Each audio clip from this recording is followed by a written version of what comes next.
Channel. இந்த வீடியோல நம்ம ஈஜிப்ட்ல இருக்கக்கூடிய the Great Pyramid of Giza பத்தின இன்ட்ரெஸ்டிங்கான தகவல்களையும் இந்தியா உட்பட பல்வேறு நாடுகளில் இருக்கக்கூடிய பிரமிடுகள் போன்ற அமைப்புகளை பத்தி தான் இந்த வீடியோல நாம பார்க்க போறோம். இந்தியால பிரமிட் இருக்குன்னு உங்களுக்கு தெரியுமா? தெரிஞ்சுக்கணும்னா வீடியோ ஸ்கிப் பண்ணாம கடைசி வரைக்கும் பாருங்க. வாங்க வீடியோக்குள்ள போகலாம்.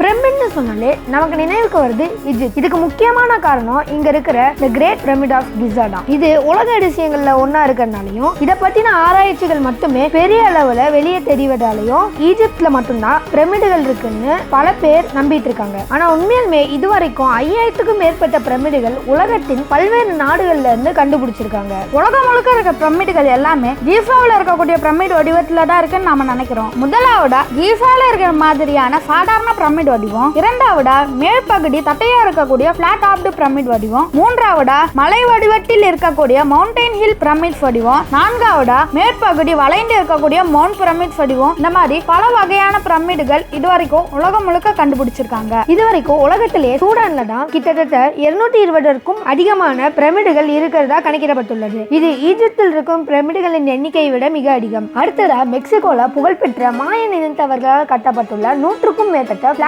வகை பிரமிடுகள். இது மட்டும் இல்லாம இதை சுற்றி இருக்கிற நாடுகளான கவுட்டமாலா, எல் சல்வடார், ஹாண்ட்ரஸ் போன்ற நாடுகளிலிருந்து நூற்றுக்கணக்கான பிரமிடுகள் கண்டுபிடிச்சிருக்காங்க. அடுத்துல சீனாவுல பார்த்தோம்னா இது வரைக்கும் 200க்கும் அதிகமான பிரமிடுகள் கண்டுபிடிச்சிருக்காங்க. இதை பத்தின எந்த தகவல்களும் வெளி உலகத்திற்கு தெரியாததுனால இது அவ்வளவு வரலாற்று முக்கியத்துவம் பெறல. பெரு நாட்டுல கிட்டத்தட்ட 30க்கும் அதிகமான பிரமிடுகளும் ஐரோப்பிய நாடுகளான கிரீஸ், இட்டலி, பிரான்ஸ், ஸ்பெயின் போன்ற நாடுகள்லயும் பிரமிடுகள் இருக்குன்னு கண்டுபிடிச்சிருக்காங்க. இது மட்டும் இல்லாமல் கம்போடியா, இந்தோனேசியா, ஜாவா தீவுகள் உட்பட பல நாடுகள்ல பிரமிடுகள் இருப்பதற்கான ஆதாரங்கள் வெளியிடப்பட்டுள்ளது. உலகத்துல நூற்றுக்கணக்கான பிரமிடுகள் இருந்தாலும் நம்ம எல்லாத்தோட கவனத்தையும் ஈர்ப்பது ஈஜிப்ட்ல கிசா பகுதியில் இருக்கிற தி கிரேட் பிரமிட் ஆஃப் குஃபு, கேஃப்ரே மற்றும் மென்கார் ஆகிய 3 பிரமிடுகள் மட்டும்தான். இதுக்கு காரணம் ஆச்சரியப்படத்தக்க வகையில் இருக்கக்கூடிய அதோட துல்லியமான கட்டமைப்பு தான். எகிப்து பிரமிடுகள் பெரும்பாலும் பாரோ மன்னர்களுக்காகவும் அவர்கள் குடும்பத்திற்காகவுமே கட்டப்பட்டது. எகிப்தியர்கள் மரணத்திற்கு பிறகும் வாழ்க்கை இருக்குன்னு மிகவும் வலுவாக நம்பினார்கள். இதற்காகவே அவர்கள் பல பிரமிடுகளை கட்டினார்கள். இந்த 3 பிரமிடுகளில் மிகவும் பெரியது தி கிரேட் பிரமிட் ஆஃப் கிசா. இது மிகவும் பழமையான பிரமிட் ஆகும். இது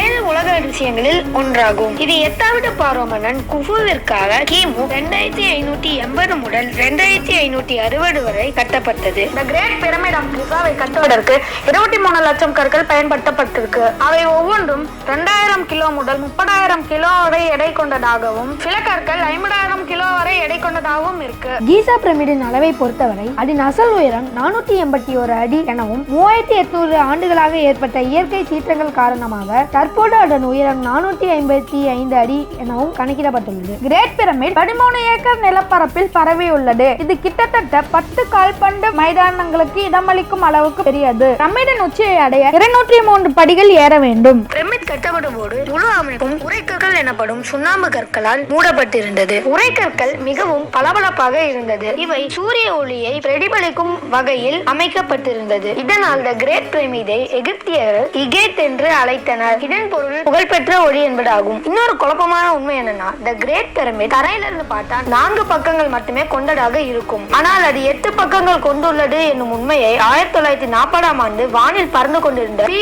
குரூ என்னும் பிரிட்டிஷ் பைலட் முதலாக புகைப்படம் எடுத்து வெளி உலகத்துக்கு தெரிவித்தார். பிரமிடின் 8 பகுதிகளும் சூரிய உதயம், சூரிய அஸ்தமனம் போன்ற சரியான லைட்டிங் நிலைமையில் மட்டுமே நம்மளால காண முடியும். பிரமிடின் வெளிப்புறத்தில் 50 டிகிரி அளவுக்கு வறுத்தெடுக்கும் வெயில் இருந்தாலும் உட்பகுதியில் எப்போதுமே 20 டிகிரி அளவிலேயே இருக்கும்படி வடிவமைக்கப்பட்டுள்ளது. 4680 ஆண்டுகளுக்கு முன்பு கட்டப்பட்டுள்ள இந்த பிரமிடுகள் ட்ரூ நார்த் அப்படின்னு அழைக்கப்படக்கூடிய பூமியின் சரியான வடக்கு திசையில் துல்லியமாக ஒட்டு போகும் வகையில் அமைக்கப்பட்டுள்ளது. எகிப்து பிரமிடுகள் பெரும்பாலும் நைல் நதியின் மேற்கு புறத்திலேயே கட்டப்பட்டிருக்கின்றன. இன்றளவும் நம்மூரில் கூட இறந்தவர்களை ஊரின் மேற்கு பகுதியில் புதைப்பதே வழக்கம். பிரமிடின் கடவு மட்டும் 20 டன் எடை கொண்டது. மூடப்பட்ட நிலையில் ஒரு கடவு இருப்பதற்கான எந்த ஒரு தடயமும் இல்லாத வகையில் நன்கு பொருத்தப்பட்டுள்ளது. கனமான இக்கடவினை உள்பகுதியிலிருந்து ஒரு கையால் மிக குறைந்த சக்தியுடன் திறக்கும் வகையில் சுழல் கடவாக அமைக்கப்பட்டுள்ளது. ஏசியா, ஆப்பிரிக்கா, அமெரிக்கா வழியாக செல்லும் புவியின் நீண்ட அச்சும் அண்டார்டிகா,